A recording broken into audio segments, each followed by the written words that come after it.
તો કેમ છો બધા? મજામાં ને? તમારા બધાનું સ્ટડી ટેલર ધ હાર્દિકમાં ખૂબ જ સ્વાગત છે. આજે આપણે 10 ઓગસ્ટ 2020ના રોજનું ધ હિન્દુનું ગુજરાતીમાં એનાલિસિસ જોઈશું. આજનું ડિસ્કશન જે છે એ ખૂબ જ રસપ્રદ રહેવાનું છે. So I am the Hardik Parmar and latest start our journey towards success. આજનો સૌથી પહેલો મહત્વનો આર્ટિકલ જોઈએ તો તે ડિફેન્સ મિનિસ્ટ્રી એટલે કે સંરક્ષણ મંત્રાલય સાથે સંબંધિત છે. આર્ટિકલ શું છે પહેલાં એની વાત કરીએ કે ડિફેન્સ મિનિસ્ટ્રી એટલે કે સંરક્ષણ મંત્રાલય દ્વારા 101 જેટલી આઇટમ જે છે 101 જેટલી આઇટમ એની ઉપર પ્રતિબંધ મૂકવામાં આવેલો છે. બરાબર. એમ્બાર્ગોનો મતલબ શું થાય કે પ્રતિબંધ મૂકવો. એના ઇમ્પોર્ટ ઉપર આપણે વિદેશમાંથી આ 101 પ્રકારની વસ્તુ જે છે એ મંગાવવાની નથી. આપણે થોડા સમય પહેલાં વાત કરેલી હતી કે ડિફેન્સ મિનિસ્ટ્રી દ્વારા એવું નક્કી કરવામાં આવેલું હતું કે તે નેગેટિવ લિસ્ટ બનાવશે. નેગેટિવ લિસ્ટ એટલે એવું લિસ્ટ બનાવશે સંરક્ષણની બાબતે કે એવી વસ્તુ આપણે બહારથી મંગાવવાની જરૂર નથી, આપણે ખુદ જ તે આપણા દેશની અંદર જ તે એ બનાવવા માટે સક્ષમ છીએ. તો એવું નેગેટિવ લિસ્ટ બનાવવાનું હતું. તો અત્યારે ફરીથી એમને 101 એવી આઇટમ નક્કી કરી નાખેલી છે કે એ આપણે બહારથી ઇમ્પોર્ટ લાવવાની જરૂર નથી, એના ઇમ્પોર્ટ ઉપર પ્રતિબંધ મૂકી દીધેલો છે. તો આ ભારતની માટે એક સારી વસ્તુ છે. એમ્બાર્ગોનો મતલબ શું થાય? પ્રતિબંધ મૂકવો. એ તમારે ઇંગ્લિશ માટે યાદ રાખવાનું છે. તો ડિફેન્સ મિનિસ્ટ્રીએ આ કદમ ઉઠાવેલું છે. તો એના કારણે શું થશે? બૂસ્ટ ઇન્ડિજિનાઇઝેશન. બૂસ્ટ એટલે કે ઇન્ડિજિનાઇઝેશન એટલે કે દેશી સ્વદેશી વસ્તુ જે છે એને બૂસ્ટ મળશે, એનો વિકાસ થશે. ભારત દેશની અંદર જ તે ડિફેન્સ સંરક્ષણના સાધનો જે છે એ બનશે. બીજો એક નવો ટાર્ગેટ રાખેલો છે. શું કે $25 બિલિયન જે છે $25 બિલિયન એનું મેન્યુફેક્ચરિંગ કરવાનું છે ઇન્ડિજિનિયસલી, સ્વદેશી રીતે. ભારતની અંદર જ તે $25 બિલિયન ડોલરના સાધનોનું ટર્નઓવર કરવાનું છે. કેટલા? $25 બિલિયન સાધનોનું ટર્નઓવર કરવાનું છે. જો એમ્બાર્ગોનો મતલબ પ્રતિબંધ અથવા મનાઈ અથવા નાકાબંધી, આ તમે યાદ રાખી શકો છો. અને $5 બિલિયન એક્સપોર્ટ પણ કરવાના છે. આપણે આપણી પોતાની માટે તો સાધનો બનાવવાના છે, સાથે એવો પણ ટાર્ગેટ રાખેલો છે. આ પણ એક પ્રકારની પોલિસી છે. સાથે ભારત સરકારે એવો પણ ટાર્ગેટ રાખેલો છે કે આપણે $5 બિલિયન જેટલા સાધનોનું એક્સપોર્ટ કરીશું. તો આ એક ખૂબ સારો ટાર્ગેટ છે. બીજો પણ એક મહત્વનો નિર્ણય લેવામાં આવેલો છે, જેમાં નક્કી કરવામાં આવેલું છે કે any government contract over 200 crore નો foreign company can participate in the tendering process. એટલે કે કોઈ પણ સરકારી કોન્ટ્રાક્ટ હશે ડિફેન્સ સંરક્ષણને સંબંધિત અને 200 કરોડથી વધારેનો હશે તો એની અંદર કોઈ પણ ફોરેન કંપની જે છે એ એની અંદર ભાગ લઈ શકશે નહીં. બરાબર. પછી 52,000 કરોડ જેટલી આઇટમ જે છે એ ભારતની કંપની પાસેથી જ ખરીદવામાં આવશે. હવે આવું બધું ભારતે શા માટે કરેલું છે એ સમજવાની કોશિશ કરીએ. તમને ખ્યાલ હશે કે થોડા સમય પહેલાં LAC સ્ટેન્ડ ઓફ થઈ ગયું હતું. LAC એટલે કે લાઇન ઓફ એક્ચ્યુઅલ કંટ્રોલ. લદ્દાખની આજુબાજુમાં ભારત અને ચાઇનાની જે સૈન્ય જે છે એ આમને સામને આવી ગયું હતું અને સ્ટેન્ડ ઓફનો સામનો કરવો પડેલો હતો. તો હવે ભારતને ખબર પડી ગઈ છે કે આવી બધી વસ્તુ ગમે ત્યારે થઈ શકે છે, ભવિષ્યમાં પણ થઈ શકે છે. તો આપણે પોતે તે આત્મનિર્ભર હોવા જોઈએ. આત્મનિર્ભર હોવા જોઈએ કોની માટે? કે ડિફેન્સ સંરક્ષણ બાબતે કોઈ પણ સાધનો જે બનાવવાના હોય એની માટે. જેમ કે આપણે રાફેલ બહારથી ખરીદવું પડ્યું. બરાબર. તો હવે રાફેલ આપણે બહારથી ખરીદી તો ઘણા બધા વધારે પૈસા આપવા પડે, એનું જે બજેટ જે છે એ ખોરવાઈ જાય. તો એની બદલે જો આપણે ભારતની અંદર એને બનાવીએ તો ખૂબ સારી વસ્તુ કહેવાય. આપણે એટલા બધા પૈસા ખર્ચાય નહીં. અને બીજું, આપણે એ સારી વસ્તુ બનાવીએ તો આપણે વિદેશમાં પણ એને એક્સપોર્ટ કરી શકીએ છીએ. તો અત્યારે ધીમે ધીમે આપણે આ 101 સાધનથી એવી શરૂઆત કરેલી છે. બરાબર. This is a big step. આ ખૂબ મોટું સ્ટેપ છે. કોની માટે? તો કે self Reliance in defence. Self Reliance એટલે કે આત્મવિશ્વાસ. રિલાયન્સ તો મતલબ થાય વિશ્વાસ. ડિફેન્સ ક્ષેત્રે આપણે નાના સાધનો બનાવશું તો પછી આવી રીતે આપણને આત્મવિશ્વાસ પણ આની વસ્તુ જોઈએ. તો આના કારણે the government will push the સ્વદેશી મૂવમેન્ટ. આના કારણે એક રીતે સ્વદેશી ચળવળ પણ શરૂ થઈ ગઈ હશે. અને સ્વદેશી ચળવળ આપણા ઇતિહાસ ફ્રીડમ ફાઇટર્સ જે આપણા આઝાદીના લડવૈયાઓ હતા એમને પણ શરૂ કરેલી હતી, જેમાં મહાત્મા ગાંધીએ આપણી જે હિન્દુસ્તાની ઇન્ડિપેન્ડન્સ મૂવમેન્ટ સ્વતંત્રતાની ચળવળ હતી ત્યારે પણ તેમણે સ્વદેશી મૂવમેન્ટ શરૂ કરેલી હતી. અહીંયા તમે મહત્વની વસ્તુ યાદ રાખો. 1905ની અંદર તમને ખ્યાલ હશે 1905ની અંદર બંગાળની અંદર સૌ પ્રથમવાર સ્વદેશી મૂવમેન્ટ શરૂ થઈ હતી. એની પછી 1920ની અંદર ગાંધીજીએ નોન કોઓપરેશન મૂવમેન્ટ NCM અસહયોગનું આંદોલન શરૂ કરેલું હતું. એના સ્વરૂપે ગાંધીજી દ્વારા ઘણી બધી આપણે ગુજરાત વિદ્યાપીઠ અને આવી બધી અલગ અલગ વિદ્યાપીઠને એવું બધું સ્થાપિત કરવામાં આવેલું હતું. અને ત્યારે નક્કી કરવામાં આવેલું હતું કે આપણે કોઈ પણ અંગ્રેજી ફોરેન ગુડ્સ વિદેશી વસ્તુઓનો બહિષ્કાર કરીશું, એનો બોયકોટ કરીશું, એ વાપરીશું નહીં. બરાબર. તો ઇતિહાસ સાથે પણ આનો થોડો સંબંધ છે. આપણે આ બધી વસ્તુ ઇતિહાસમાંથી જ શીખેલા છીએ. તો એ જ વસ્તુ અત્યારે એક ખૂબ મોટું કદમ ઉઠાવવામાં આવેલું છે કે આપણે વિદેશમાંથી કંઈ વસ્તુ મંગાવીશું નહીં. બરાબર. તો એને પણ યાદ રાખવાની છે. આ એક રીતે ઓપોર્ચ્યુનિટી આપણને તક મળેલી છે. કોને તક મળેલી છે? Opportunity to the Indian defence industry to manufacturing. ભારતની અંદર જે સંરક્ષણના સાધનો બનાવવાવાળી જે કંપની જે છે એને સંરક્ષણના સાધનો મેન્યુફેક્ચરિંગ કરવા માટેની એક ખૂબ જ સારી તક મળી ગયેલી છે. આપણે જો થોડા સમય પહેલાં નેગેટિવ લિસ્ટ બનાવેલું હતું તો નેગેટિવ લિસ્ટ પણ યાદ રાખવાનું હતું. નેગેટિવ લિસ્ટ અંતર્ગત આપણે કોઈ પણ વસ્તુ બનાવશું તો એની ધેર ઓન ડિઝાઇન, તો તેની ડિઝાઇન જે છે એ આપણી ખુદની હશે. And develop capability to adopting the technology designed, અથવા તો DRDO દ્વારા જે કોઈ પણ પ્રકારની કેપેસિટીવાળી કોઈ પણ વસ્તુ બનાવવાની હશે, અથવા એની ટેકનોલોજીનો ઉપયોગ કરીને પણ આપણે એ સંરક્ષણના સાધનો બનાવી શકીશું. બરાબર, અત્યારે 101 વસ્તુઓનું લિસ્ટ બનાવેલું છે. આની પહેલાં આપણે 59 જેટલા એપ્લિકેશન જે છે એ ચાઇનાના બેન કરેલા હતા. અત્યારે હવે તો આપણે આ ખુદના ભારતની અંદર તે વસ્તુ બનાવવાનું નક્કી કરેલું છે. કન્સલ્ટેશન, હવે મિનિસ્ટ્રી ઓફ ડિફેન્સે આ જે બનાવેલું છે 101નું લિસ્ટ, તો એણે જાતે કંઈ બનાવેલું નથી. આની માટે એણે કન્સલ્ટેશન કરેલું છે, વાતચીત કરેલી છે કોની સાથે, કે ભારતની જે આર્મ્ડ ફોર્સિસ એટલે કે હથિયારો ધરાવતી ફોર્સ જે છે એની સાથે, પબ્લિક એન્ડ પ્રાઇવેટ ઇન્ડસ્ટ્રી, સરકારી અને પ્રાઇવેટ આજે ફેક્ટરી જે છે કે જ્યાં ડિફેન્સ રિલેટેડ સાધનો બનાવે છે એની સાથે, એ બધા સાથે વાતચીત કરી અને પછી આ નિર્ણય લેવાનો છે. જાતે પોતે લઈ લીધેલો નથી. તો આ તમને ખબર હોવી જોઈએ. જો અહીંયા રાજનાથસિંહ ડિફેન્સ મિનિસ્ટ્રી એમની પાસે છે, એ પણ તમે જોઈ શકો છો. બીજી મહત્વની વસ્તુ જોઈએ તો આના કારણે ભારત જે છે એ મેન્યુફેક્ચરિંગ વેરિયસ એમ્યુનિએશનનો મતલબ તમારે યાદ રાખવાનો છે. એમ્યુનિએશનનો મતલબ શું થાય? દારૂગોળો. ભારત જે છે એ આના કારણે દારૂગોળો ઉત્પન્ન કરવામાં પણ એના મેન્યુફેક્ચરિંગમાં પણ આગળ આવશે. એમ્યુનિએશન, બરાબર. 4 lakh crore will be placed with domestic industry. આપણા ભારતની અંદર જ આવતા 6 થી 7 વર્ષ દરમિયાન 4 લાખ કરોડ રૂપિયા છે એ ભારતની અંદર જ તે ખર્ચ કરવામાં આવશે. આઇટમ વર્થ, જો અહીંયા બીજી મહત્વની વસ્તુ સમજો, 1,30,000 રૂપિયાની 1,30,000 કરોડ રૂપિયાની વસ્તુઓ જે છે એ આર્મી ખરીદ છે ભારતની અંદરથી, અને 1,30,000 કરોડ રૂપિયાની વસ્તુ જે છે એ એરફોર્સ ખરીદ છે, અને બાકીના 1,40,000 કરોડની વસ્તુ જે છે એ નેવી દ્વારા ખરીદવામાં આવશે. એટલે બધાનો આપણે ટોટલ કરશું એટલે 4 લાખ કરોડ થઈ જશે. બધાનો ટોટલ કરશું, બરાબર. તો ફરીથી જોઈ લઈએ, 1,30,000 કરોડની વસ્તુ જે છે એ આર્મી દ્વારા, બીજા 1,30,000 કરોડની વસ્તુ જે છે એ એરફોર્સ દ્વારા, અને બાકીના 1,40,000 કરોડની વસ્તુ જે છે એ નેવી દ્વારા ખરીદવામાં આવશે, અને ટોટલ 4 લાખ કરોડ. બરાબર, આવી રીતે પણ તમે યાદ પણ રાખી શકો છો. જો એમ્યુનિએશનનો મતલબ અહીંયા તમે સમજી શકો છો, દારૂગોળો અથવા યુદ્ધ સામગ્રી. એમ્યુનિએશન એ વારંવાર ડિફેન્સનું ભણતા હોઈએ ત્યારે વારંવાર આ શબ્દ આવતો હોય છે, એટલે દારૂગોળો એ યાદ રાખી લો. પછી આની જેવો જ એક બીજો શબ્દ છે આર્સેનલ. આર્સેનલ એકવાર પરીક્ષામાં પણ પૂછવામાં આવી ગયો છે. આર્સેનલનો મતલબ થાય શસ્ત્રાગાર. જ્યાં બધા હથિયારો રાખવામાં આવતા હોય એને શસ્ત્રાગાર અથવા આર્સેનલ કહેવાય, કે જ્યાં બધી જ વસ્તુઓ, બંદૂક ને દારૂગોળો ને આ બધી વસ્તુ રાખવામાં આવેલું હોય એને આર્સેનલ કહેવાય. આગળ મહત્વની વાત કરીએ તો 101 વસ્તુઓ જે છે એની ઉપર પ્રતિબંધ મૂકવામાં આવેલો છે કે આપણે ઇમ્પોર્ટ કરીશું નહીં, એટલે કે વિદેશમાંથી નહીં મંગાવીએ, ભારતની અંદર બનાવશું. તો આની અંદર આ 101 વસ્તુની અંદર માત્ર સિમ્પલ પાર્ટ જે છે એનો જ ઉપયોગ નથી થતો, એનો જ સમાવેશ નથી થતો, પરંતુ અમુક હાઈ ટેકનોલોજી ધરાવતા વેપન્સ, એટલે કે વધારે ઊંચી ટેકનોલોજી ધરાવતી જે વેપન, હથિયારો માટેની સિસ્ટમ જે છે એનો પણ સમાવેશ થાય છે. બરાબર, એવું નથી કે માત્ર ખાલી નાની વસ્તુ જે છે એનો જ ઉપયોગ કરેલો છે. બીજી અમુક 101ની અંદર હાઈ ટેકનોલોજી ધરાવતા વેપન્સનો પણ સમાવેશ થઈ ગયો છે, જેમ કે artillery gun, assault rifle, covert, some systematic transport aircraft, પછી LCH, રડાર અને બીજી પણ ઘણી બધી વસ્તુઓનો સમાવેશ થયો છે. એટલે એવું નથી કે આપણને રાજી કરવા માટે માત્ર નાની વસ્તુઓનું તે મેન્યુફેક્ચરિંગ ભારતની અંદર થશે. બીજી અમુક હાઈ ટેકનોલોજી ધરાવતા વેપન્સ એટલે કે હથિયારો જે છે એ પણ ભારતની અંદર જ બનાવવામાં આવશે. બરાબર, આમ ધીમે ધીમે આપણે સ્વનિર્ભર બની જઈશું. ઇન્ક્લુડિંગ વ્હીલ્ડ આર્મર ફાઇટિંગ વ્હીકલ્સ, આ પણ ભારતની અંદર જ બનાવવાની કોશિશ કરવામાં આવશે. ઇન્ડક્ટિવ ઇમ્પોર્ટ, આ બધી વસ્તુ ભારતની અંદર બનાવવાની કોશિશ કરવામાં આવશે. ભારતના ડિફેન્સ મેન્યુફેક્ચરિંગને ઘણું બધું બૂસ્ટ મળશે. હવે જો અમુક આપણે એવી વસ્તુ જોઈએ કે જે ન્યૂઝપેપરમાં નથી આપેલી. ભારતે ચાઇનાને કાઉન્ટર કરવા માટે એની સામે ઇકોનોમિક મેઝર કેવા ઇકોનોમિક પગલાં લીધા, એટલે કે ભારતે ચાઇનાને નુકસાન પહોંચાડવા માટે કેવા આર્થિક પગલાં લીધા એ આપણે સમજવાની કોશિશ કરીએ. કારણ કે આપણે ભારત અને ચાઇનાનું યુદ્ધ તો થયેલું નથી. ચાઇના જે છે એ ભારતના ઘણી બધી જગ્યાએથી હજી પણ પોતાની આર્મી જે છે એ મોબિલાઇઝ કરવાની ના પડે છે. હજી એક રીતે સ્ટેન્ડ ઓફ જે છે એ ચાલુ છે, કારણ કે ઘણી બધી એવી જગ્યા જે છે પેંગોંગ સોની આજુબાજુની કે જ્યાંથી ચાઇનાની આર્મી જે છે એ હટવાની ના પડે છે. PLA people's liberation of army એ હજી એમ જ કહે છે કે અમે હજી અહીંથી ડિસએંગેજ થશું નહીં, અહીંયા ને રહેશું.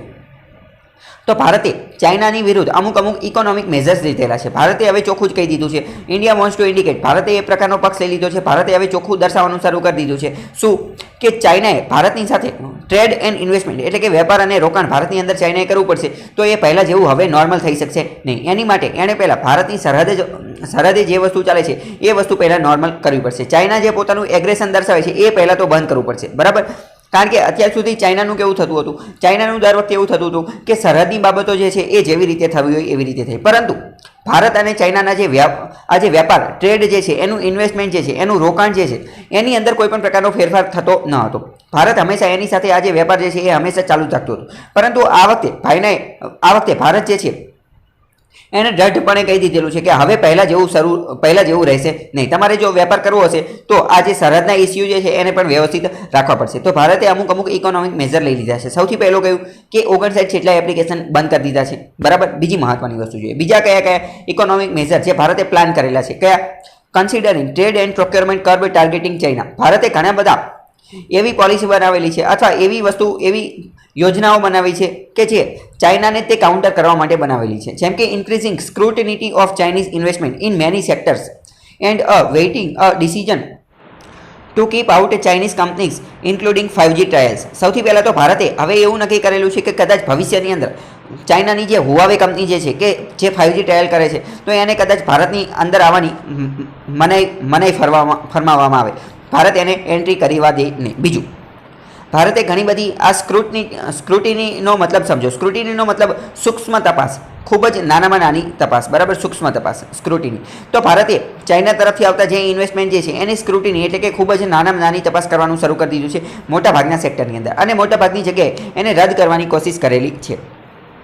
બીજી મહત્વની વસ્તુ જોઈએ, થોડા સમય પહેલાં આપણા જે road and transport minister, highway and road transport minister જે છે એમણે એવું નક્કી કરેલું હતું કે હવે ચાઇનાની કોઈ પણ કંપની ભારતની અંદર રોડ પ્રોજેક્ટની અંદર ભાગ લઈ શકશે નહીં. એટલે કે ચાઇનાની કોઈ પણ કંપની ભારતની અંદર રોડ બનાવી શકશે નહીં. બીજું, ભારતે આની પહેલાં થોડા સમય પહેલાં એક એવું પણ પગલું ભરેલું હતું કે આપણા પાડોશી રાજ્યો જે છે પાડોશી દેશ જે છે પાડોશી દેશ કે જે ભારત સાથે સરહદ ધરાવે છે એ ભારતની અંદર ઓટોમેટિક રૂટથી FDI એટલે કે ફોરેન ડાયરેક્ટ ઇન્વેસ્ટમેન્ટ લાવશે નહીં. એની માટે એમને ગવર્મેન્ટની અપ્રુવલ લેવી ખૂબ જરૂર પડશે. ગવર્મેન્ટ અપ્રુવલ એટલે કે કોણ અપ્રુવલ આવશે? તો કે CCEA, cabinet committee on economic affairs, કે જેના હેડ ખુદ પ્રાઇમ મિનિસ્ટર હોય છે. અને જ્યારે CCEA પાસે આવવું જાય છે તો મોટે ભાગે શું થાય કે એની પાસે આ પ્રકારનું અપ્રુવલ માટે જતું હોય તો પહેલાં તો ઘણા બધા સમય સુધી અહીંયા ધૂળ ખાતું હોય, અને ઘણા સમય પછી જ્યારે CCEAની સામે આવે તો એની અંદર કંઈક વાંધો આવે તો પછી ના પાડી દે. એટલે કે ઇઝી, પહેલાં જેવું જે ઇઝી સરળતાથી રહેતું હોય એ થતું નથી. તો બાકીના દેશો જે છે સરહદ ધરાવતા ન હોય એવા દેશ, એને જો ભારતની અંદર FDI લાવવું હોય તો એને શું કરવું પડે? તો એને માત્ર ખાલી RBIને જાણ કરવી પડે કે અમે અહીંયા આટલું ટ્રાન્ઝેક્શન કરેલું છે અથવા તો અમે અહીંયા આવી રીતે ઇન્વેસ્ટમેન્ટ કરેલું છે. અને બાકી આ CCEAમાં એટલું બધું ઇઝી રહેતું નથી, કારણ કે પહેલાં સરકારની એની અપ્રુવમેન્ટ લેવું પડે ને એ બહુ મોટી વસ્તુ છે. જો અહીં આપેલું છે. હવે પહેલાં આપણે એ જોઈએ કે ભારત સાથે સરહદ કયા દેશો ધરાવે છે. તો એની માટે તમે એક સૂત્ર યાદ રાખો, બચપન MBA. અને જો અહીંયા લખેલું છે બચપન MBA, તો પાકિસ્તાન, અફઘાનિસ્તાન, ચાઇના, નેપાળ, ભૂતાન, બાંગ્લાદેશ અને મ્યાનમાર, ભારત આની સાથે સરહદ ધરાવે છે, જમીન સરહદ ધરાવે છે. At investor from countries not covered by the new policy, એટલે કે સરહદ નથી ધરાવતા એની સિવાયના દેશ જે છે, એટલે કે આ પાકિસ્તાનને, અફઘાનિસ્તાનને, બાંગ્લાદેશ, આની સિવાયના દેશ જે છે એને જો ભારતની અંદર ઇન્વેસ્ટ કરવું હશે તો મેં તમને કીધું RBIને માત્ર એક જાણ કરવી પડશે કે અમે આ પ્રકારનું ટ્રાન્ઝેક્શન કરેલું છે. એકદમ સરળતાથી એ આ બધી વસ્તુ કરી શકશે. જ્યારે આ બધા દેશો જે છે, ખાસ કરીને ચાઇના, એને ભારતની અંદર ઇન્વેસ્ટમેન્ટ કરવું હશે તો પહેલાં સરકારની પરવાનગી લેવી પડશે. હવે ભારત અને ચાઇનાના ટ્રેડ વિશે, વ્યાપાર વિશે વાત કરીએ તો 2019 અને 20નો ભારત અને ચાઇનાનો વ્યાપાર જોઈએ તો ભારતે ચાઇનાની અંદરથી $65 બિલિયન જેટલું ઇમ્પોર્ટ કરેલું હતું. એટલે કે ભારતે $65 બિલિયન વસ્તુઓ ચાઇનાથી મંગાવેલી હતી, અને ભારત અને ચાઇનાનો ટોટલ ટ્રેડ હતો $82 બિલિયન. $82 બિલિયન. તો $82 બિલિયન માંથી આપણે $65 બિલિયન જેટલું તો ચાઇનામાંથી મંગાવેલું હતું. તો સારી વસ્તુ કહેવાય નહીં. ટ્રેડ કોના પક્ષમાં હતો? ચાઇનાની માટે, ચાઇનાના સારા પક્ષમાં હતો.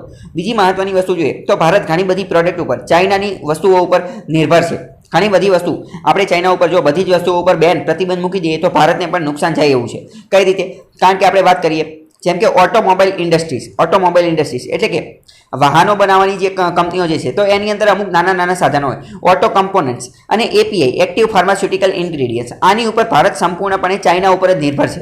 ઓટો એટલે કે વાહન વ્યવહારના સાધનો અને દવાઓ બનાવવા માટેની API જે છે એમાં એ 70 થી 90% ભારત ચાઇના પાસેથી ઇમ્પોર્ટ કરે છે. તો એ સારી વસ્તુ કહેવાય નહીં. તો ભારતે આ બધા ઉપર સ્વનિર્ભર બનવું જોઈએ. ઇન્વેસ્ટમેન્ટની વાત કરીએ તો ચાઇના ભારતની અંદર અમુક પ્રકારનું ઇન્વેસ્ટમેન્ટ પણ કરે છે. $4 બિલિયન જેટલું ચાઇનાએ ભારતના સ્ટાર્ટઅપ કંપની જે છે એની અંદર ઇન્વેસ્ટ કરેલું છે, જેમાં પેટીએમ, સ્વિગી, ઓલા અને ફ્લિપકાર્ટ એનો સમાવેશ થાય છે. ભારતની અંદર ચાઇનાએ આવી રીતે ઇન્વેસ્ટમેન્ટ પણ કરેલું છે, એ તમને ખબર હોવી જોઈએ. બીજી મહત્વનો આર્ટિકલ જોઈએ તો બીજો આર્ટિકલ પોલિટી એન્ડ ગવર્નન્સ સાથે સંબંધિત છે, જે તમારા જીએસ મેઇન્સ પેપર 2 સાથે સંબંધિત છે. પ્રાઇમ મિનિસ્ટર નરેન્દ્ર મોદી દ્વારા એક એગ્રીકલ્ચર ખેડૂતો માટે એક ખૂબ સારી સ્કીમ જે છે એ લોન્ચ કરવામાં આવેલી છે. બરાબર, આ સ્કીમ શું કરશે એ બધી વસ્તુ જોઈએ. એક રીતે એગ્રીકલ્ચર અને અથવા તો ફાર્મ ઇન્ફ્રાસ્ટ્રક્ચર સાથે આ સ્કીમ જોડાયેલી છે. ફાર્મ એટલે કે ખેડૂતોના ખેતરના ઇન્ફ્રાસ્ટ્રક્ચર સાથે સંબંધિત છે. ઇન્ફ્રાસ્ટ્રક્ચર એટલે શું એ પણ જોઈએ. 1 લાખ કરોડ રૂપિયા જે છે એ એગ્રીકલ્ચર ઇન્ફ્રાસ્ટ્રક્ચર ફંડ બનાવવામાં આવશે. 1 લાખ કરોડ રૂપિયાનું એગ્રીકલ્ચર ઇન્ફ્રાસ્ટ્રક્ચર ફંડ બનાવવામાં આવશે. શું? AIF એક પ્રકારનું ફંડ બનાવવામાં આવશે, એટલે કે એક તિજોરી હશે, એની અંદર 1 લાખ કરોડ રૂપિયા નાખવામાં આવશે અને એનો ઉપયોગ કોની માટે કરવામાં આવશે? Agriculture infrastructure. એ 1 લાખ કરોડ રૂપિયાનો ઉપયોગ કરી અને માત્ર એગ્રીકલ્ચર ઇન્ફ્રાસ્ટ્રક્ચર ખેતી રિલેટેડ ઇન્ફ્રાસ્ટ્રક્ચર બનાવવામાં આવશે. ખેતી રિલેટેડ નવી સુવિધાઓ બનાવવામાં આવશે, જેની અંદર શું બનાવવામાં આવશે તો કે setting up of storage and processing facility, એટલે કે કોલ્ડ સ્ટોરેજ બનાવવામાં આવશે. તમને ખ્યાલ હશે કે અમુક પ્રકારના પાક જે છે, અમુક પ્રકારની વસ્તુ જે છે એ કોલ્ડ એને ફ્રીજમાં રાખવી ખૂબ જરૂરી છે, નહીંતર પછી એ બગડી જાય છે. પરંતુ ખેડૂત પાસે એટલી સારી વસ્તુ હોતી નથી કે જાતે કોલ્ડ સ્ટોરેજ બનાવી શકે, એટલે આ પૈસાનો ઉપયોગ કરી અને કોલ્ડ સ્ટોરેજ બનાવવામાં આવશે. પછી પ્રોસેસિંગ ફેસિલિટી. પ્રોસેસિંગ ફેસિલિટીનો મતલબ શું છે? એનો મતલબ સમજો કે માની લો કે ટામેટા છે, તો ટામેટા જે છે એ થોડા સમયની અંદર જ તે બરબાદ થઈ જાય, પરંતુ ટામેટાને જો વ્યવસ્થિત પ્રોસેસિંગ કરવામાં આવે તો પ્રોસેસિંગ કરી અને એની અંદરથી ટોમેટો સોસ બનાવી શકાય છે. શું બનાવી શકાય છે? ટોમેટો સોસ બનાવી શકાય છે. તો એને શું કહેવાય? એનું પ્રોસેસિંગ કરી નાખ્યું એવું કહેવાય. હવે બીજું સમજો કે પોટેટો છે, તો પોટેટો પણ થોડા સમયની અંદર બરબાદ થઈ જાય, બરાબર, ખરાબ થઈ જાય. તો પોટેટોને જો પ્રોસેસિંગ કરી અને એની અંદરથી પોટેટો ચિપ્સ બનાવી દેવાય, ચિપ્સ એટલે કે વેફર્સ જેને આપણે કહીએ, અથવા ફ્રેન્ચ ફ્રાઈઝ બનાવી દઈએ, તો એ ઘણા લાંબા સમય સુધી રહી શકે છે. તો એને શું કહેવાય? એને એક રીતે પ્રોસેસિંગ કરેલું કહેવાય. તો આવી પ્રોસેસિંગ ફેસિલિટી પણ વધારો બનાવવામાં આવશે. તો આના કારણે ખેડૂતને ઘણો ફાયદો થાય. કઈ રીતે ફાયદો થાય? ફોર એક્ઝામ્પલ તમે સમજો કે તમે 1 કિલો બટેકા ખરીદો, 1 કિલો પોટેટો એટલે કે 1 કિલો બટેકા ખરીદો, અને એ જ 1 કિલો ફ્રેન્ચ ફ્રાઈઝ ખરીદો. ફ્રેન્ચ ફ્રાઈઝ જે છે એ બટેકામાંથી જ બનેલી છે, તો 1 કિલો બટેકા જે છે એ આપણને સસ્તામાં મળશે, એની સરખામણીમાં 1 કિલો ફ્રેન્ચ ફ્રાઈઝ જે છે એ આપણને મોંઘી મળશે. તો હવે માની લો કે ખેડૂત જે છે એ ડાયરેક્ટ જ તે બટેકા વેચવાની બદલે 1 કિલો ડાયરેક્ટ જ તે ફ્રેન્ચ ફ્રાઈઝ વેચે તો એને ઘણો ફાયદો થાય છે, પરંતુ એની માટે એની પાસે આ પ્રોસેસિંગ ફેસિલિટી હોવી જરૂરી છે. તો સરકાર એવી કોશિશ કરશે કે એમની પાસે આ કોલ્ડ સ્ટોરેજ અને પ્રોસેસિંગ ફેસિલિટી આવી જાય. આના કારણે help farmer get higher price for their crops, તેમના પાક માટે ઊંચી કિંમત એમને મળશે. અને સાથે સાથે જ સરકાર દ્વારા 6થા નંબરનો હપ્તો જે છે એ લોન્ચ કરી દેવામાં આવ્યો છે. 6થો હપ્તો કયો હપ્તો? તો કે PM કિસાન સ્કીમનો. PM કિસાન સ્કીમ વિશે તમને ખબર હોય છે, સરકાર દ્વારા જાહેરાત કરવામાં આવી હતી કે 6,000 રૂપિયા આપવામાં આવશે દર વર્ષે. કેટલા? 6,000 દર વર્ષે, જેમાં 2,000ના 3 હપ્તા આપવામાં આવશે. 2,000ના 3 હપ્તા, બરાબર. તો એનો 10મો હપ્તો જે છે એ અત્યારે આપી દેવામાં આવેલો છે. એગ્રીકલ્ચર ઇન્ફ્રાસ્ટ્રક્ચર ફંડ બનાવવામાં આવ્યું છે, which was approved by cabinet કમિટીએ 1 મહિના પહેલા તે આ એગ્રીકલ્ચર ઇન્ફ્રાસ્ટ્રક્ચર ફંડ જે છે એ અપ્રૂવ કરી દીધું હતું 1 મહિના પહેલાથી. આનું મહત્વ, સિગ્નિફિકન્સ શું છે એ સમજીએ. આના કારણે ફાર્મરને ઘણો બધો સપોર્ટ મળશે. PACS એટલે કે પ્રાઇમરી એગ્રીકલ્ચર ક્રેડિટ સોસાયટી, એને પણ ઘણો બધો ફાયદો થશે. FPO એટલે કે ફાર્મર પ્રોડ્યુસર ઓર્ગેનાઇઝેશન, આને પણ ઘણો બધો ફાયદો થશે. એગ્રીકલ્ચર આંતરપ્રિન્યોર્સ એટલે કે ખેતીની દ્રષ્ટિએ જે આંતરપ્રિન્યોર સ્વનિર્ભર લોકો છે એને પણ બિલ્ડિંગ કમ્યુનિટીને આ બધી વસ્તુ બનાવવામાં ઘણો બધો ફાયદો થશે. Greater value for there product, એમની જે વસ્તુઓ છે, એમના પાક હશે, એની માટે એમને ખૂબ સારી વેલ્યુ, ખૂબ સારા પૈસા મળશે, પહેલાં કરતાં વધારે પૈસા મળશે. Will be able to store and cell higher prices, હવે કોલ્ડ સ્ટોરેજ ને એ બધું આવી જશે, એટલે એમના પાકને એ બધું સ્ટોર ને એ બધું પણ કરી શકશે.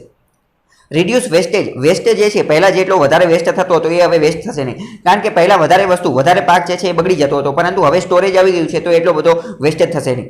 Increase processing and value addition, જ્યારે આપણે કોઈ પણ વસ્તુનું પાકની અંદર, બરાબર, કોઈ પણ એગ્રીકલ્ચર પ્રોડક્ટનું પ્રોસેસિંગ કરીએ છીએ એટલે ઓટોમેટિક એની વેલ્યુ જે છે એ એડ થઈ જાય છે, એનું વેલ્યુ એડિશન થઈ જાય છે. એ મેં તમને અત્યારે જ ઉદાહરણ આપેલું, એ ફરીથી જોઈએ કે માની લો કે આપણે બટેકા જે છે, બટેકામાંથી જ્યારે ફ્રેન્ચ ફ્રાઈઝ બનાવી નાખવી, બટેકામાંથી ફ્રેન્ચ ફ્રાઈઝ, તો બટેકાની કિંમત ઓછી હોય છે, પરંતુ ફ્રેન્ચ ફ્રાઈઝની કિંમત વધારે હોય છે. કેમ? કારણ કે એની વેલ્યુ એડિશન થઈ ગઈ છે, એની અંદર વધારે વેલ્યુ આવી ગઈ છે. એવી જ વસ્તુ જોઈએ કે ટોમેટો બનાવીએ અને ટોમેટોમાંથી જ્યારે ટોમેટો સોસ બનાવીએ તો ટોમેટો સોસની કિંમત વધી ગઈ હોય છે. કેમ? કારણ કે એની અંદર વેલ્યુ એડિશન થઈ ગઈ છે, અને એને તે ફૂડ પ્રોસેસિંગ કહેવાય, બરાબર. તો ફૂડ પ્રોસેસિંગ અને વેલ્યુ એડિશન, એ બંને વસ્તુ તમે યાદ રાખજો.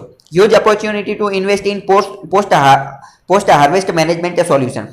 પોસ્ટ હાર્વેસ્ટનો મતલબ સમજો. હાર્વેસ્ટનો મતલબ શું થાય? હાર્વેસ્ટનો મતલબ થાય લણણી એટલે જે ખેડૂત લોકો છે એ તો સમજી ગયા છે કે આપણે ક્રોપ્સ એટલે કે જે પાક જે છે, પાક એ વાવેલો હોય એનું જે કટિંગ કરવાનું હોય, એને કાપી નાખવાનો હોય, બરાબર, એને કાપવાનું કાર્ય હોય, એને લણણી કહેવાય, એટલે કે એને હાર્વેસ્ટ કહેવાય. તો આ આખી સ્કીમ જે છે એ પોસ્ટ હાર્વેસ્ટ લણણી થઈ ગયા પછીની છે. કારણ કે આપણે માની લો કે કોલ્ડ સ્ટોરેજ બનાવશું, તો કોલ્ડ સ્ટોરેજની અંદર કોઈ પણ પાક ક્યારે સ્ટોર કરવામાં આવશે? જ્યારે કાપી નાખેલો હશે, પાક કાપી નાખેલો હશે, એનું કટિંગ થઈ ગયેલું હશે, પછી તો એ સ્ટોર કરવામાં આવશે ને, કંઈ પહેલાં તો સ્ટોર કરવામાં આવશે નહીં. એટલે આ શબ્દ તમારે ખાસ યાદ રાખવાનો છે. આજે ઇન્ફ્રાસ્ટ્રક્ચર ફંડ બનાવેલું છે એ પોસ્ટ હાર્વેસ્ટ માટે છે. કેમ યાદ રાખવાનું છે? કારણ કે સ્ટેટમેન્ટ વિધાનવાળા વાક્ય હશે, ત્યાં આ પોસ્ટ હાર્વેસ્ટની બદલે માની લો કે પ્રી હાર્વેસ્ટ આપી દીધેલું હશે, તો આખું વાક્ય જે છે એ ખોટું પડી જશે, બરાબર. પ્રી હાર્વેસ્ટમાં કોની જરૂર પડે? તો પ્રી હાર્વેસ્ટની અંદર ખાતર એટલે કે ફર્ટિલાઇઝરની એ બધાની જરૂર પડે. પોસ્ટ હાર્વેસ્ટમાં કોની? આ બધા ઇન્ફ્રાસ્ટ્રક્ચરની જરૂર પડે. આની માટે મેનેજમેન્ટ સોલ્યુશન લાઈક વેરહાઉસ, અમુક વેરહાઉસ બનાવવામાં આવશે, એટલે કે ગોડાઉન બનાવવામાં આવશે, કોલ્ડ ચેઇન, ઠંડા ફ્રીજ ને એવું બધું, કોલ્ડ ચેઇન ને એ બધું બનાવવામાં આવશે, ફ્રૂટ પ્રોસેસિંગ અને build a global presence area such as organic and fortified food. બીજી મહત્વની વસ્તુ ગ્લોબલ પ્રેઝન્સ, એટલે કે ભારતની અમુક પાક જે છે એ આપણે વિદેશમાં પણ વેચી શકીએ એવી સુવિધા ઊભી કરવામાં આવશે. વિદેશની અંદર ખાસ કરીને યુરોપના દેશોની અંદર ઓર્ગેનિક ફૂડ હોય, ઓર્ગેનિક ફૂડ એની ખાસ જરૂર હોય છે. ઓર્ગેનિક ફૂડની માંગ ખૂબ વધારે હોય છે. ઓર્ગેનિક ફૂડ એટલે કે ઓર્ગેનિક ફૂડ એટલે કે એવા ફૂડ કે જેની અંદર કેમિકલનો ઉપયોગ કર્યા વગર એ પાક જે છે એ બનાવવામાં આવેલો હોય, કેમિકલનો ઉપયોગ કર્યા વગર. તમને ખ્યાલ હશે કે સિક્કિમ જે છે એ ભારતનું સૌપ્રથમ ઓર્ગેનિક સ્ટેટ છે. હવે તમને ખ્યાલ હશે કે અત્યારે મોટાભાગના ખેડૂત જે છે એ ઓર્ગેનિક તરફ કામ કરતા નથી, પરંતુ ફર્ટિલાઇઝર, પેસ્ટિસાઇડ એટલે કે જંતુનાશક દવાઓ, ખાતરો, યુરિયા આ બધાનો વધારે ઉપયોગ કરે છે. પરંતુ ઓર્ગેનિક ફૂડની માર્કેટ એક અલગ જ છે કે ઘણા બધા યુરોપના ઘણા બધા દેશો એવા છે કે જે હજી પણ શુદ્ધ ખાવાનું તે ઈચ્છે છે અને ઓર્ગેનિક ફૂડની આ ખૂબ માર્કેટ છે. તો આપણે ભારત સરકાર દ્વારા એવી કોશિશ કરી શકાય કે ઓર્ગેનિકને બધું વ્યવસ્થિત કરી શકાય. હવે ફોર્ટિફાઈડ ફૂડ, ફોર્ટિફાઈડ ફૂડનો મતલબ શું થાય? ફોર્ટિફાઈડ ફૂડનો મતલબ એવો થાય કે પહેલા કોઈ પણ પાક જે છે એ તૈયાર કરવામાં આવે અથવા કોઈ પણ ખોરાક જે છે એ તૈયાર કરવામાં આવે, અને ખોરાક જેવો તૈયાર થઈ ગયો, એ ખોરાક તૈયાર થઈ ગયા પછી એની અંદર અમુક પ્રકારના વિટામિન્સ, અમુક પ્રકારના મિનરલ્સ, અમુક પ્રકારની વસ્તુ જે છે એ એની અંદર એડ કરવામાં આવે, જે આપણા શરીરને અનુરૂપ હોય. જનરલી તમે ઘણી બધી વાર જોયું હશે કે ઘણા બધા વ્યક્તિની અંદર, છોકરાઓની અંદર, છોકરીઓની અંદર અમુક પ્રકારની વસ્તુની કમી હોય. જેમ કે તમે સાંભળેલું હશે કે આની અંદર તો વિટામિન ઈની કમી છે, અથવા તો આની અંદર તો વિટામિન્સની કમી છે, આની કમી છે, ઓલાની કમી છે. તો જે વસ્તુની કમી હોય એ વસ્તુની વેલ્યુ એડિશન કરવામાં આવે, એ એની અંદર નાખી દેવામાં આવે, તો એને ફોર્ટિફાઈડ ફૂડ કહેવાય. એને શું કહેવાય? ફોર્ટિફાઈડ ફૂડ કહેવાય, બરાબર. તો આવી રીતે ઘણા બધા ફોર્ટિફાઈડ ફૂડ પણ વર્ક કરતા હોય છે જે માર્કેટની અંદર, જેમ કે તમને ખ્યાલ હશે કે આટા મેકર આવે છે, જેમ કે ડાયરેક્ટ જ આટા આવે છે, લોટ, દળેલો લોટ ડાયરેક્ટ આવે છે, તો એની ઉપર આ ફોર્ટિફાઈડનું આ સ્ટીકર પણ લગાવેલું હોય છે. એનો નિશાન જે છે એ આવી રીતે એફ કરેલું હોય છે. એ આપણે અહીંયા અત્યારે જોવાની કોશિશ કરીએ. જો જેમ કે અહીંયા તમે આશીર્વાદ આટા જોઈ શકો છો, તો જો અહીં લખેલું છે આશીર્વાદ ફોર્ટિફાઈડ ચક્કી આટા, ફોર્ટિફાઈડ ચક્કી આટા. આનો મતલબ શું? કે આજે આટા અથવા તો આજે લોટ જે છે, ઘઉંનો લોટ છે, બરાબર, ઘઉંનો લોટ, તો આને દળાવ્યા પછી આની અંદર અમુક વસ્તુ ફોર્ટિફાઈડ કરવામાં આવેલી છે, અને ફોર્ટિફાઈડનું નિશાન જો આવડું હશે +F. એનો મતલબ શું થાય કે આ ઘઉંને દળાવ્યા પછી આની અંદર અમુક પ્રકારના વિટામિન્સ, અમુક પ્રકારના મિનરલ્સ, અમુક પ્રકારની વસ્તુ જે છે એ વધારાની એડ કરવામાં આવેલી છે, પહેલેથી જ એની અંદર હતી નહીં, અને એ એવી વસ્તુ એડ કરવામાં આવેલી છે કે જે આપણા શરીર માટે ખૂબ જરૂરી છે. તો એનો મતલબ ફોર્ટિફાઈડ થાય. +F તમે ગમે ત્યાં જો કોઈ પણ ખાવાની વસ્તુમાં, ખાવા પીવાની વસ્તુમાં, તો તમારે સમજી જવાનું કે આ ફોર્ટિફાઈડ છે, બરાબર. તો આ તમારે યાદ રાખવાનું છે. અને એવો યુપીએસસીની અંદર એકવાર એવો પ્રશ્ન પણ પૂછાઈ ગયો છે કે ફોર્ટિફાઈડનો મતલબ, એની એક તો વ્યાખ્યા આપેલી હતી અને બીજા સ્ટેટમેન્ટની અંદર આપેલું હતું કે ફોર્ટિફાઈડનો જે લોગો જે છે, સિમ્બોલ, એ +F છે. તો બંને વિધાન એમાં સાચા હતા. તો આ તમારે યાદ રાખવાનું છે.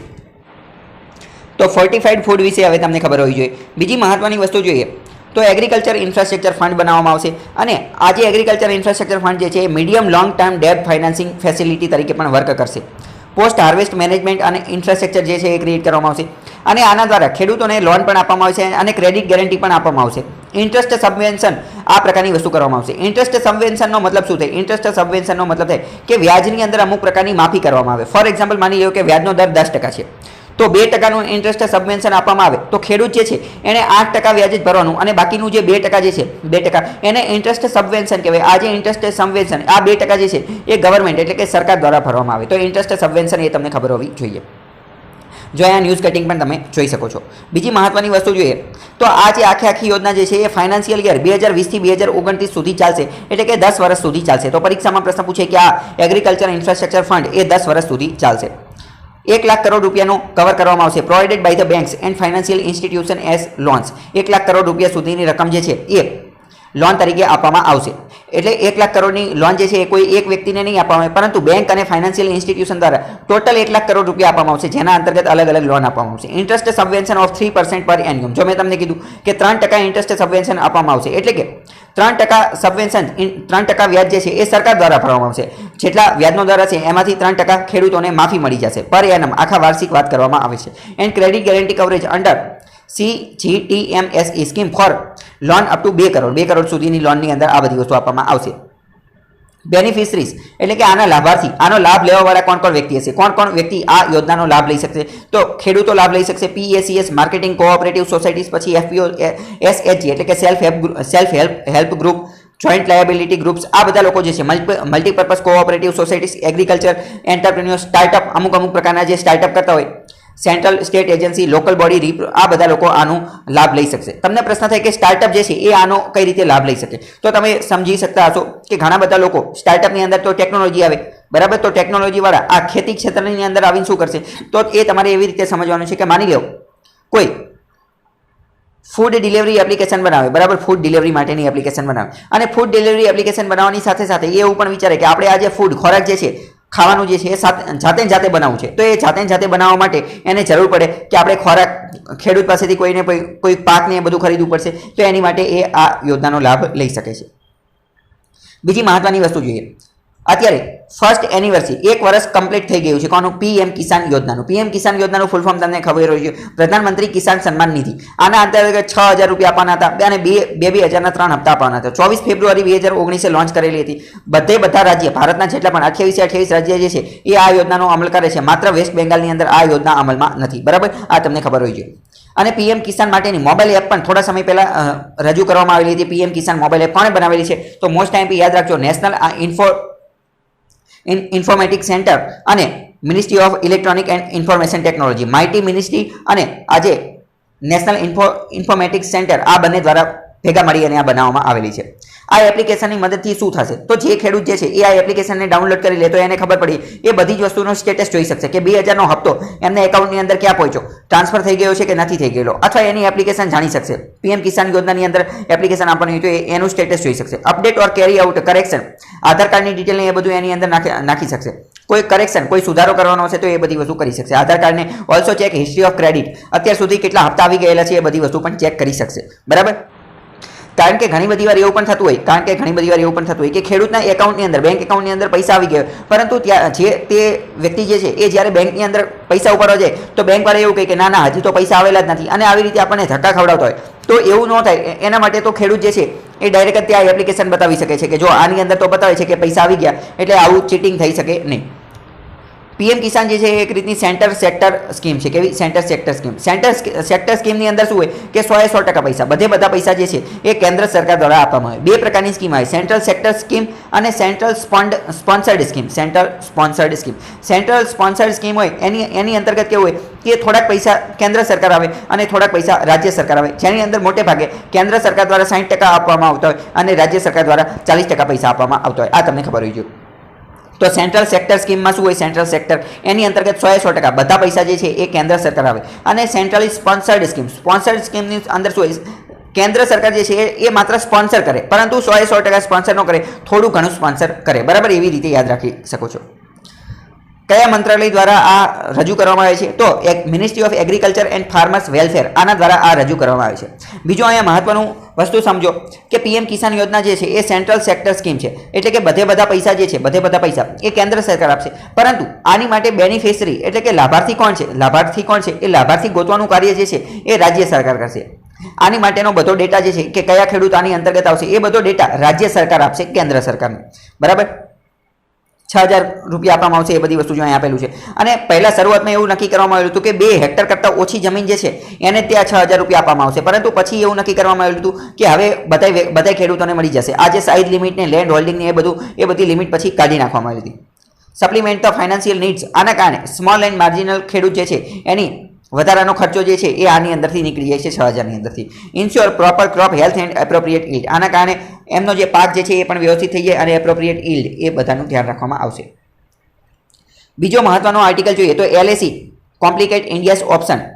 તમને ખ્યાલ છે કે ચાઇના હજી પણ અમુક જગ્યાએથી એની જે આર્મી જે છે પીપલ્સ લિબરેશન આર્મી એને હજી અમુક જગ્યાએથી એણે ડિસએંગેજ કરી નથી. તો આના કારણે ભારત જે છે એ એક રીતે ભારત માટે એક રીતે કોમ્પ્લિકેટ પરિસ્થિતિ સર્જાઈ ગઈ છે. કઈ રીતે કોમ્પ્લિકેટ પરિસ્થિતિ? તો કે ચાઇના ભારત સાથે એક રીતે લડવાનું ને એ બધું કરવાનું કાર્ય કરે છે. સરહદમાં એ બધા ભારત સાથે વ્યવસ્થિત વર્ક કરતું નથી. તો આના કારણે શું થયું છે? આના કારણે ભારત અને અમેરિકા જે છે એ વધારે નજીક આવી ગયા છે. કારણ કે ભારત અમેરિકાથી વધારે નજીક કેમ આવેલું છે? તો એનું એક કારણ આ પણ છે, કારણ કે ચાઇનાનો ભારતને ડર છે. બીજી મહત્વની વસ્તુ જોઈએ તો રશિયા જે છે, એશિયાની અંદર વાત કરીએ તો એશિયાની અંદર રશિયા જે છે એ પણ હવે ચાઇનાનો સાથ દેતું હોય એવું લાગે છે. રશિયા જે છે એ ભારતથી થોડું દૂર જતું જાય છે અને ચાઇનાની નજીક આવતું જાય છે, અને ભારત જે છે એ રશિયાથી દૂર જતું જાય છે અને અમેરિકાની નજીક આવતું જાય છે. એટલે કે બધા જીઓ પોલિટિકલ સમીકરણ જે છે એ બધા બદલાતા જઈ રહ્યા છે, ખાસ કરીને ચાઇનાના કારણે. હવે બીજી મહત્વની વસ્તુ જોઈએ તો ચાઇના અને ભારતનું આ જે સ્ટેન્ડ અપ થઈ રહ્યું છે એના કારણે ભારત જે છે એ ક્વાડ ગ્રુપને પણ વધારે મહત્વ આપવા લાગી ગયું છે. ક્વાડ ગ્રુપ કયું છે?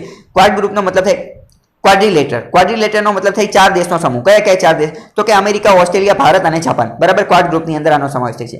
આ એક રીતની મિલિટરી અલાયન્સ છે અને અથવા તો ભારત જે છે એ ડેમોક્રેસી માટેનું જે અલાયન્સ બનાવવામાં આવે, ડેમોક્રેસી લોકશાહી દેશોનું જોડાણ, તો એની અંદર પણ ભારત જોડાઈ શકે છે. જે બ્રિટનના પ્રાઇમ મિનિસ્ટર બોરિસ જોન્સન દ્વારા D10ની લોન્ચ કરવામાં આવ્યું હતું કે 10 એવા દેશો કે જે ડેમોક્રેસી એટલે કે લોકશાહી ધરાવતા છે, તો ભારત એની અંદર પણ વધારે મહત્વનું એની તરફ ઝૂકી શકે છે. કેમ? કારણ કે ચાઇના તરફથી આપણને આ ખતરો મહેસૂસ થઈ રહ્યો છે. પરંતુ આ બધાની અંદર જોઈએ તો જિયોગ્રાફી એટલે કે જે ભૂગોળ જે છે એ ખૂબ મહત્વની છે. કેમ? કારણ કે ચાઇના જે છે એ આપણી નજીક છે. ભારત અમેરિકા તરફ ઝૂકતું જાય છે, પરંતુ અમેરિકા ભારતથી ઘણું દૂર છે. રશિયા તરફ ભારત ઝૂકે તો યોગ્ય વાત છે. કેમ? કારણ કે રશિયા ભારતની નજીક છે, ચાઇના ભારતની નજીક છે.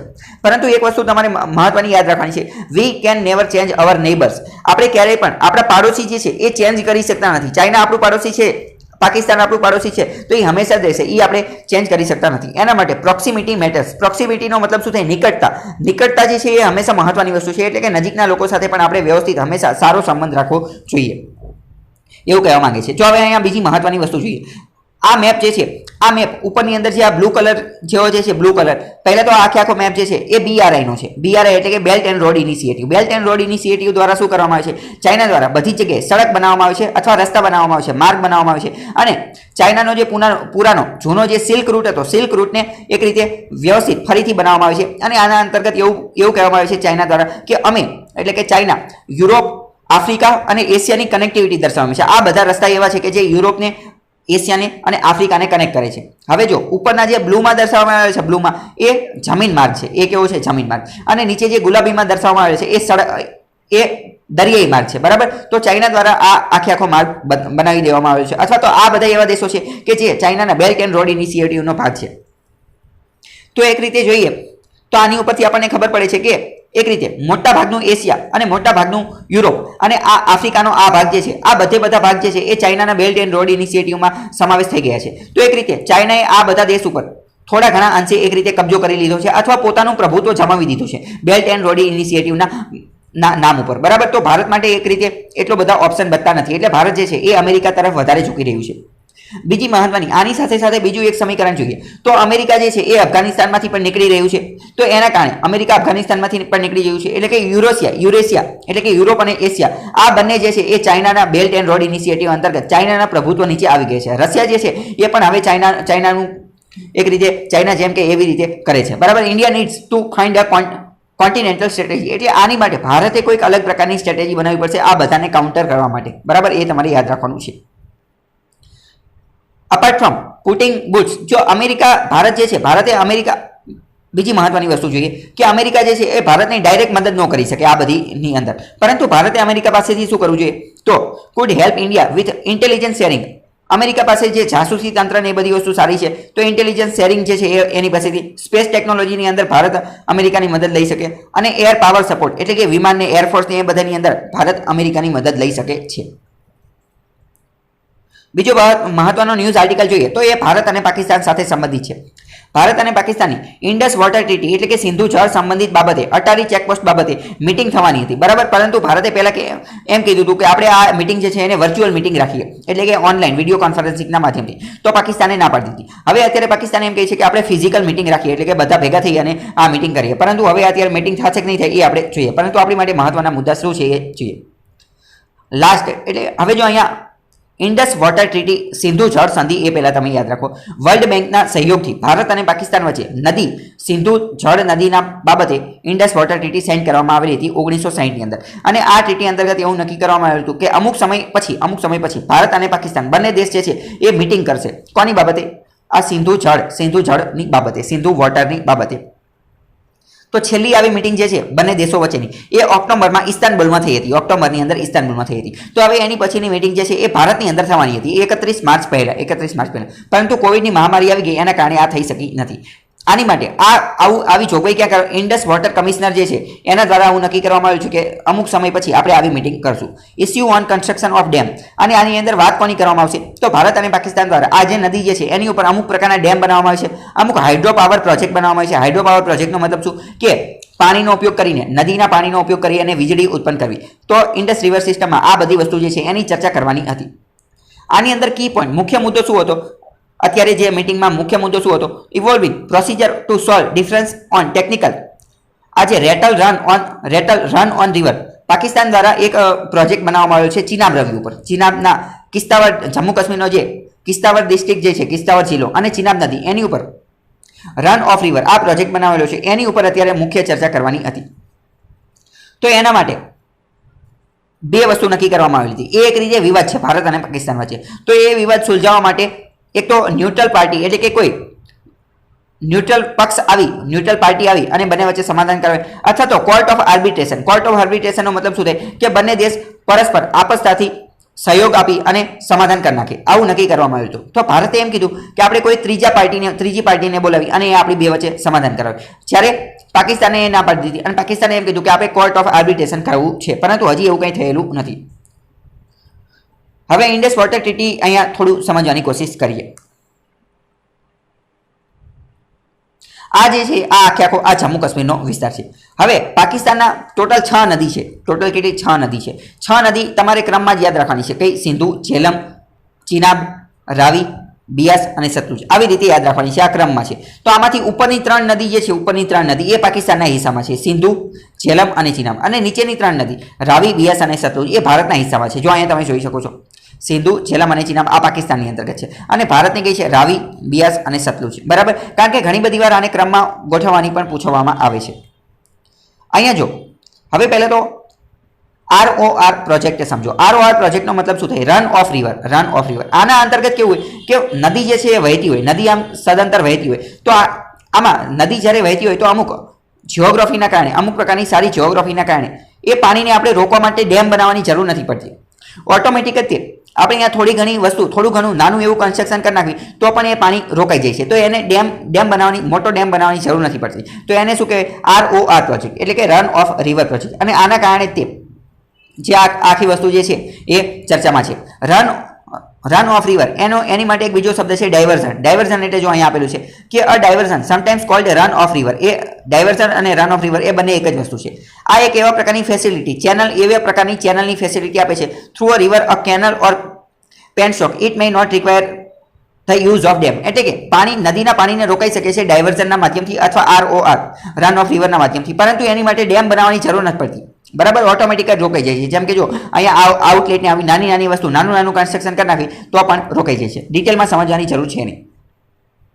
1960ની અંદર સિંધુ જળ સંધિ થઈ હતી. બરાબર? પરંતુ 2016ની અંદર ઉરી એટેક થયેલો હતો. ત્યારે નરેન્દ્ર મોદી દ્વારા એક વાક્ય બોલવામાં આવેલું હતું, blood and water couldn't flow together. એટલે કે લોહી અને પાણી એ બંને એક સાથે વહી શકતું નથી. અને ત્યારે ભારતે નક્કી કરેલું હતું કે ભારત જે છે એ બધી ભારતનું પાણી જે છે એ બધાનો ઉપયોગ કરશે. હવે અહીંયા એક મહત્વની વસ્તુ સમજીએ. મેં તમને કીધું કે પાકિસ્તાનને 3 નદી મળેલી છે અને ભારતને 3 નદી મળેલી છે. પરંતુ આની અંદર મહત્વની વસ્તુ શું છે કે ભારતને જે 3 નદી મળેલી છે એનો 100% પાણીનો ઉપયોગ ભારત કરી શકે છે. અને પાકિસ્તાનને જે 3 નદી મળેલી છે એનો પાકિસ્તાનને 100% ઉપયોગ કરવાની પરવાનગી મળેલી નથી. પહેલી વાત તો આ. અને બીજી વસ્તુ શું? ભારતને જે 3 નદી મળેલી છે એ 3 નદીનો 100% પાણીનો ઉપયોગ પણ ભારત નથી કરતું. કેમ? કારણ કે ભારતે એવા કોઈ ડેમ કે એવું કોઈ ઇન્ફ્રાસ્ટ્રક્ચર બનાવેલું નથી કે જેની મદદથી ભારતની 3 નદીઓનો 100% ઉપયોગ કરે. તો આના કારણે શું થાય છે કે મોટાભાગનું પાણી વહી અને પાકિસ્તાન તરફ જતું રહે છે. જેમ કે અહીંયા આપણે સમજવાની કોશિશ કરીએ મેપની અંદર. ભારતને કઈ નદી મળેલી છે? તો કે રાવી, બિયાસ અને સતલુજ. આ બધી નદી જે છે અહીંથી વહી અને આવી રીતે આમ પાકિસ્તાનની અંદર જતી રહે છે. હવે ભારતે અહીંયા કોઈ એવા ડેમ બનાવેલા નથી. ભારત જો અહીંયા ડેમ બનાવે તો આ બધું પાણી અહીંયા રોકાય છે. પરંતુ બનાવેલા નથી એટલે આનું પણ 100% પાણી, મોટા ભાગનું પાણી આ બાજુ પાકિસ્તાન તરફ જતું રહે છે. એટલે ભારતે એવું નક્કી કરેલું ઉરી એટેક પછી 2016 પછી કે અમે પણ અહીંયા ડેમ બનાવશું અને અમારા હિસ્સાનું પૂરેપૂરું પાણી 100% પાણીનો ઉપયોગ કરવાની કોશિશ કરીશું. તો પાકિસ્તાનને તો આનાથી સારું નહીં જ લાગેલું હોય, બરાબર. તો આ તમારે સમજવાનું છે. ઇન્ડસ રિવર, ઝેલમ, ચિનાબ, રાવી, બિયાસ અને સતલુજ આ બધાને તમારે ક્રમમાં યાદ રાખવાની છે.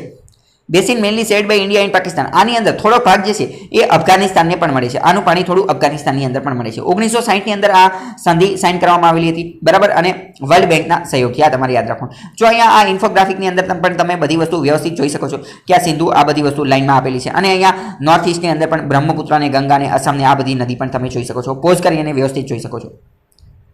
હવે અહીંયા મહત્વની વાત કરીએ તો વેસ્ટર્ન રિવર્સ, પશ્ચિમ તરફની રિવર જે છે, પશ્ચિમ તરફની રિવર એ પાકિસ્તાનના હિસ્સામાં આવેલી છે, ઇન્ડસ, ઝેલમ અને ચિનાબ.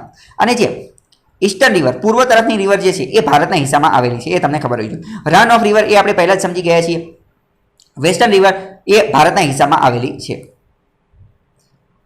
India has constructed. હવે ભારતના હિસ્સામાં જે પૂર્વ તરફની નદીઓ આવેલી છે એનો ઉપયોગ કરવા માટે અમુક ડેમ બનાવેલા છે. જેમ કે ભાખરા નાંગલ ડેમ બનાવેલો છે સતલુજ નદી ઉપર. પોંગ એન્ડ પેન્ડોક ડેમ એ બીએસ નદી ઉપર બનાવેલું છે. થિયાન અથવા તો રણજીત સાગર ડેમ જે છે એ રાવી નદી ઉપર બનાવેલું છે. આ બધા તમારે યાદ રાખવાના છે કે કયો ડેમ કઈ નદી ઉપર છે. બીજું બીએસ સતલુજ, બીએસ અને સતલુજ નદીને લિંક કરવાની પ્રોજેક્ટ પણ બનાવેલો છે. માધાપોર બીએસ, માધાપોર અને બીએસ એ બંનેને લિંક કરવાનો પણ પ્રોજેક્ટ બનાવ્યો છે. ઇન્દિરા ગાંધી નહેર બનાવેલી છે કે જેના અંતર્ગત આપણે હરિકે કેનાલ બનાવેલી છે. અને ઇન્દિરા ગાંધી નહેર જે છે એના અંતર્ગત એના કારણે તે હરિયાણા અને રાજસ્થાનને પાણી મળે છે. હરિકે કેનાલ એ પણ તમારે યાદ રાખવાનું છે, સતલુજ નદી ઉપર છે. અને ઇન્દિરા ગાંધી નહેર એ જ તે હરિકે કેનાલ છે, એ તમારે યાદ રાખવાનું છે. તો ઇન્ડિયા યુટિલાઇઝડ, ભારત જે છે એ 95% જેટલી ઈસ્ટર્ન રિવર જે છે એનો ઉપયોગ કરે છે, પરંતુ મોટાભાગનું પાણી જે છે એ જતું રહે છે. એ પણ તમારે યાદ રાખવાનું છે. To stop the flow of this waste waters that belongs to India for its utilisation in India following steps have been taken. ભારતે 100% પાણીનો ઉપયોગ કરવા માટે ભારતે અમુક પ્રકારના હવે નવા પ્રોજેક્ટ ડેમ બનાવવાનું શરૂ કરી દીધું છે. જેમ કે શાહપુર કાંડી પ્રોજેક્ટ આપણે બનાવી દીધો છે. શાહપુર કાંડી પ્રોજેક્ટ જે છે એ ક્યાં આવેલો છે તો કે પંજાબ અને જમ્મુ કાશ્મીરની અંદર આવેલો છે. અને પંજાબ ગવર્મેન્ટ દ્વારા આ બનાવવામાં આવેલો છે. કઈ થેન ડેમ, આના અંતર્ગત થેન ડેમ બનાવવામાં આવેલો છે. અને આની મદદથી આપણે પાવર જનરેશન પણ કરીશું. પાવર જનરેશન એટલે કે વીજળી ઉત્પન્ન કરવાનું કોશિશ પણ કરીશું. બીજું ઉજ મલ્ટીપર્પઝ પ્રોજેક્ટ પણ આપણે બનાવવામાં આવેલો છે. ઉજ મલ્ટીપર્પઝ પ્રોજેક્ટ જે છે એ ઉજ નદી ઉપર છે. કઈ ઉજ નદી ઉપર છે. આના અંતર્ગત create a storage of water on river Uj. Uj નદી જે છે એ રાવી નદીની તે એક સહાયક નદી છે. એની ઉપર આપણે ઇરિગેશન એટલે કે સિંચાઈ માટે ડેમ બનાવીશું અને પાવર જનરેશન પણ વીજળી ઉત્પન્ન કરવા માટેનો પણ ઉપયોગ કરીશું. અને આ પ્રોજેક્ટ ખૂબ મોટો છે એટલે એને આપણે નેશનલ પ્રોજેક્ટ જાહેર કરી દીધો છે. અને 6 વર્ષની અંદર આ પ્રોજેક્ટ જે છે એ કમ્પ્લીટ કરવામાં આવશે. બીએસ નદીને અને ઉજ નદીને લિંક કરવાની પણ કોશિશ ભારત દ્વારા કરવામાં આવેલી છે. અહીંયા બધી નદી જે છે એ તમે વ્યવસ્થિત જોઈ શકો છો. જેમ કે જો હુરી ડેમ, સાલા ડેમ, પોંગ ડેમ અને ભાખરા ડેમ આ બધા ભારતના ડેમ છે. અને આ બધા ડેમ જે છે એ પાકિસ્તાનના ડેમ છે. એ તમને ખબર હોવી જોઈએ. હવે બીજી મહત્વની વસ્તુ જોઈએ તો ઉજ મલ્ટીપર્પઝ પ્રોજેક્ટ ઉપર મેં થોડા સમય પહેલા લગભગ 6-7 મહિના પહેલા એક અલગથી જ વિડીયો બનાવેલો. આની અંદર મેં બધી વસ્તુ ડિટેલમાં સમજાવેલી છે કે આનું મહત્વ શું છે. તો મારા મત પ્રમાણે તમે આ વિડીયો જોઈ લેશો તો તમને વધારે સારી અને સરળતાથી સમજાઈ જશે કે આ કેમ મહત્વનો છે. બીજી મહત્વની ન્યૂઝ જોઈએ તો આ લોયા અને જીગરા આ એક વસ્તુ ચર્ચામાં છે. તો પ્રશ્ન પૂછાય છે કે લોયા અને જીગરા એ કોની સાથે સંબંધિત છે. તો અફઘાનિસ્તાનની સરકાર સાથે સંબંધિત છે. આના અંતર્ગત અફઘાનિસ્તાનની સરકારે જે છે એ 400 જેટલા મિલિટન્ટ, 400 જેટલા આતંકવાદી લોકો કે જે તાલિબાની લોકો જેને અફઘાનિસ્તાનની સરકારે જેલમાં પૂરેલા હતા એને છોડી દીધેલા છે. 400 લોકોને રિહા કરી દીધેલા છે, છોડી દીધેલા છે. કોણે? અફઘાનિસ્તાનની સરકારે. અને આ 400 લોકો કોણ હતા? એ તાલિબાનના આતંકવાદીઓ હતા. તો એ યાદ રાખવાનું છે કે લોયા જીગરા શું છે એ આવી રીતે છોડવામાં આવેલી છે. અને લોયા જીગરા જે છે આ એક રીતની પરંપરા છે. આ પરંપરા અંતર્ગત અફઘાનિસ્તાનની સરકાર અને તાલિબાનના લોકો જે છે ટ્રાઇબલ લોકો એ બંને મિટિંગ કરે છે. અને અત્યારે આ જે અમુક પ્રકારના વિવાદિત મુદ્દા હોય એની ઉપર ચર્ચા કરે છે. તો લોયા જીગરા એ તમારે યાદ રાખવાનું છે. તો 400 લોકો જે છે એને આમાં જે લોયા જે છે લોયા એનો મતલબ થાય અફઘાનિસ્તાનની સરકાર અને જીગરાનો મતલબ થાય કે આ જે તાલિબાન લોકો જે છે એ તમારે યાદ રાખવાનું છે. બીજું એટલું બધું ડિટેલમાં જાણવાનું નથી. અફઘાનિસ્તાનના પ્રેસિડેન્ટ કોણ છે? અશરફ ગની એ પણ તમારે યાદ રાખવાનું છે. અફઘાનિસ્તાનની સરકાર દ્વારા આની પહેલા પણ 5000 જેટલા તાલિબાન સૈનિકો જે છે, તાલિબાનના જે કેદીઓ જે છે એને મુક્ત કરવામાં આવેલા હતા. બીજું એટલું બધું કંઈ ડિટેલમાં જાણવાનું નથી. અફઘાનિસ્તાનનો મેપ જે છે એ તમે અહીંયા જોવો તો તમને ખ્યાલ આવે કે 75 જેટલા જિલ્લા એવા છે, 75 જેટલા જિલ્લા ઓરેન્જ જે જેટલા પણ દેખાય, જો આ ઓરેન્જ જેટલા પણ દેખાય એ બધા જિલ્લા એવા છે કે જ્યાં 100% સંપૂર્ણપણે તાલિબાનનો કબજો છે. અહીંયા અફઘાનિસ્તાનની સરકારનું કંઈ ચાલતું નથી. અહીંયા 100% કોનો તાલિબાનનો કબજો છે. અને તાલિબાનનું તો એવું માનવાનું થાય છે કે આખા અફઘાનિસ્તાન ઉપર અમે ધીમે ધીમે કબજો કરી લેશું. એટલે કે અફઘાનિસ્તાનની સરકારનું અહીંયા એટલી બધું મહત્વ છે નહીં, અહીંયા એમનું એટલું બધું કંઈ હાલતું નથી. એ તમારે યાદ રાખવાનું છે. અફઘાનિસ્તાનની વાત આવે તો આની પહેલાં તમારે યાદ રાખવું પડે કે અમેરિકા અને તાલિબાનની ડીલ થઈ હતી. એ ડીલ અંતર્ગત અમેરિકાએ એવું નક્કી કરેલું હતું કે અમે ધીમે ધીમે તાલિબાન અથવા તો અફઘાનિસ્તાનની અંદરથી બધા સૈનિકો જે છે એ કાઢી નાખીશું. તો એના કારણે તાલિબાનને મોકળો રસ્તો મળી જશે. તાલિબાનનો જે પણ વસ્તુ જતું હતું એ બધી વસ્તુ મળી જશે. એ ડીલ ક્યાં થઈ હતી? તો કતરનું કેપિટલ જે છે દોહા, ત્યાં થયેલી હતી. એ પણ તમારે યાદ રાખવાનું, કતરના કેપિટલ દોહામાં. ફૂલ વિડ્રોલ એટલે કે કાઢી નાખવું. બધા સૈનિકો અમેરિકાને એ અહીંયાથી ધીમે ધીમે કાઢી નાખશે અને 18 વર્ષનું યુદ્ધ જે છે એનો અંત આવશે. એ તમને ખબર હોવી જોઈએ. હવે બીજું તમારે યાદ રાખવાનું છે કે ભારત અને અફઘાનિસ્તાનની સરહદ પણ અડે છે અને એને કહેવામાં આવે છે દુરાંત લાઈન. અહીંયા તમે જોઈ શકો છો કે આ પાકિસ્તાનનો નકશો છે, આ ભારતનો નકશો છે અને આ ભારતની અંદર આ જમ્મુ કાશ્મીરનો મેપ છે. તો જમ્મુ કાશ્મીરની અંદર વાત કરીએ તો POK એટલે કે પાકિસ્તાન ઓક્યુપાઈડ કાશ્મીર જે છે એનું આ જે રેડ કલરનું માર્ક જે છે એ અફઘાનિસ્તાન સાથે સરહદ ધરાવે છે. એટલે આપણે જોયું હતું બચપન MBA એમાં આપણે અફઘાનિસ્તાનની પણ વાત કરેલી હતી. તો ઘણા બધા લોકોને કન્ફ્યુઝ થતું હોય કે ભારત અને અફઘાનિસ્તાનની સરહદ કઈ રીતે છે, તો તે અહીંયા છે જે તમે મેપમાં જોઈ શકો છો અને દુરાંત લાઈન એનું નામ છે. હવે બીજી મહત્વનો ન્યૂઝ આર્ટિકલ જોઈએ તો વૈજ્ઞાનિકો દ્વારા 77 નવા પતંગિયાની પ્રજાતિ ગોતવામાં આવેલી છે. કઈ જગ્યાએ? માથેરાન નામની જગ્યાએ. માથેરાન નામની જગ્યા જે છે એ મહારાષ્ટ્રમાં આવેલી છે. તો 77 નવા પતંગિયા ગોતવામાં આવેલા છે અને આ નવા પતંગિયા જે છે એ 125 વર્ષના ગેપ પછી ગોતવામાં આવેલા છે. અત્યારે એમાંની 140 જેટલી રેર સ્પીસીસ જે છે એ પણ ગોતવામાં આવેલી છે, જેની અંદર 77 નવા પણ સમાવેશ થઈ જાય છે. 140 એવા પણ ગોતી લીધા કે જે રેર એટલે કે ખૂબ જ ઓછા પ્રમાણમાં જોવા મળે છે. લાસ્ટ ટાઈમ જે છે એ 1894ની અંદર ઇકો સેન્સિટિવ ઝોનની અંદર આ ગોતવામાં આવેલા હતા, એની પછી અત્યારે ગોતવામાં આવેલા છે. તો આ તમારે યાદ રાખવાનું. Combining the list of 60 butterflies provided by 1882ની અંદર સ્મિથ નામના વ્યક્તિ દ્વારા આ જે 60 જેટલા પતંગિયા ગોતવામાં આવેલા હતા એની પછી અત્યારે ગોતવામાં આવેલા છે 1892 પછી. તો આ જો પતંગિયા ખૂબ સુંદર અહીંયા જોઈ શકાય છે. માથેરાન એ તમારે યાદ રાખવાનું છે. અને બીજું તમારે આ એક શબ્દ યાદ રાખવાનો છે, લેપિડોપેટ્રિસ્ટ. લેપિડોપેટ્રિસ્ટનો મતલબ શું થાય? લેપિડોપેટ્રિસ્ટનો મતલબ થાય એવો વ્યક્તિ કે જે સ્પેશિયલિસ્ટ છે કોનો? સ્ટડીઇંગ ઇન બટરફ્લાયની સ્ટડી કરવામાં, બટરફ્લાય પતંગિયાના અભ્યાસ કરવામાં જે એક્સપર્ટ હોય એને લેપિડોપેટ્રિસ્ટ કહેવાય. લેપિડોપેટ્રિસ્ટ, બરાબર. તો આ યાદ રાખવાનું છે. બીજું એટલું બધું કંઈ ડિટેલમાં જાણવાનું નથી. તો આજ માટે આટલું રહેવા દઈએ, બાકી કાલે મુલાકાત થશે. પરંતુ જતાં પહેલાં આ પ્રશ્નના જવાબ આપવાના છે. પહેલો કે PM કિસાન માટેનું એપ જે છે એ કોના દ્વારા બનાવવામાં આવેલું છે? ઇન્ડસ વોટર ટ્રીટી, સિંધુ જળ સંધિ જે છે એ કોની વચ્ચે છે અને એમાં મધ્યસ્થીનું કાર્ય કોણે કરેલું છે? ઉજ મલ્ટીપર્પઝ પ્રોજેક્ટ જે છે, ઉજ મલ્ટીપર્પઝ પ્રોજેક્ટ એ કઈ નદી ઉપર છે અને એ નદી જે છે એ કઈ નદીની સહાયક છે? બટરફ્લાય પતંગિયાનો જે સ્પેશિયલિસ્ટ હોય એને શું કહેવામાં આવે છે અને આર્સેનલનું ગુજરાતી શું થાય? તો આજ માટે આટલું રહેવા દઈએ, બાકી કાલે મુલાકાત થશે. ત્યાં સુધી જોડાયેલા રહો સ્ટડી ટેલર ધ હાર્દિક સાથે.